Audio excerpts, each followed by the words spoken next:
रौनकपुर नाम के एक शहर में राजा रौनक सिंह का राज हुआ करता था। वो हमेशा अपनी प्रजा के हित में कार्य किया करते थे। वहां की प्रजा बहुत खुश रहती थी।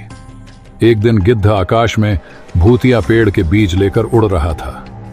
जैसे ही गिद्ध रौनकपुर पहुंचा तो उसके मुंह से एकदम बीज रौनकपुर के बीचों बीच गिर गया। बीज भूतिया था, इसलिए अगले ही दिन वो पौधा बन गया।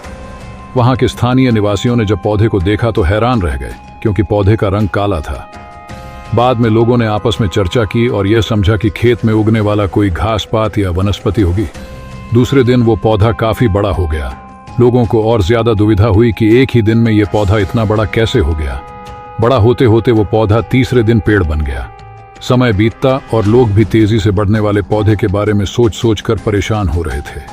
वो इस मामले को राजा के पास लेकर गए। ऐसे जादुई पौधे का पता चलते ही राजा तुरंत उस जगह पर पहुंच गए। राजा को जैसे ही पता चला कि एक काले रंग का पौधा 3 दिन में पेड़ बना है, तो वो भी उस पेड़ को हैरानी से देखने लगे।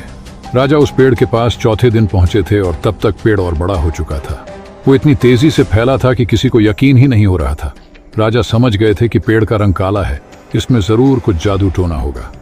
इसी सोच के साथ राजा ने घोषणा कर दी कि जो भी इस पेड़ को खत्म करेगा उसे वो इनाम के तौर पर 1000 सोने के सिक्के देंगे।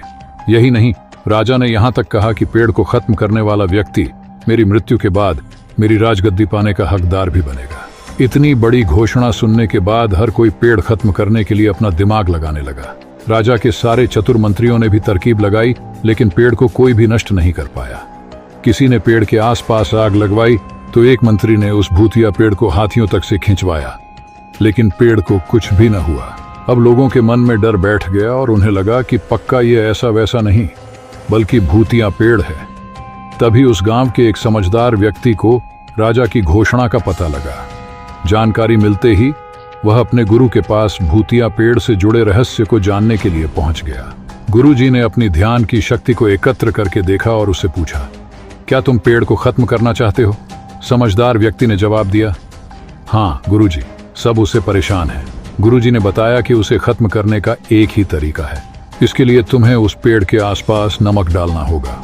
इस तरकीब के बारे में जानते ही वो व्यक्ति तेजी से राजा के पास गया और कहा कि इस पेड़ के आसपास आपको नमक डलवाना होगा। ऐसा करने पर ही यह पेड़ खत्म होगा। राजा ने अपने सैनिकों को ठीक ऐसा ही करने को कहा। सैनिकों ने मिलकर पेड़ के चारों ओर खूब सारा नमक डाल दिया। नमक डालने के एक दिन बाद ही पेड़ का आकार कुछ कम हुआ। कम होते होते 5वें दिन तक पेड़ एकदम छोटा हो गया। उसके बाद गलकर वो गायब ही हो गया। उस व्यक्ति की तरकीब काम कर गई और राजा ने खुश होकर उसे इनाम की 1000 सोने की मोहर पहले दी।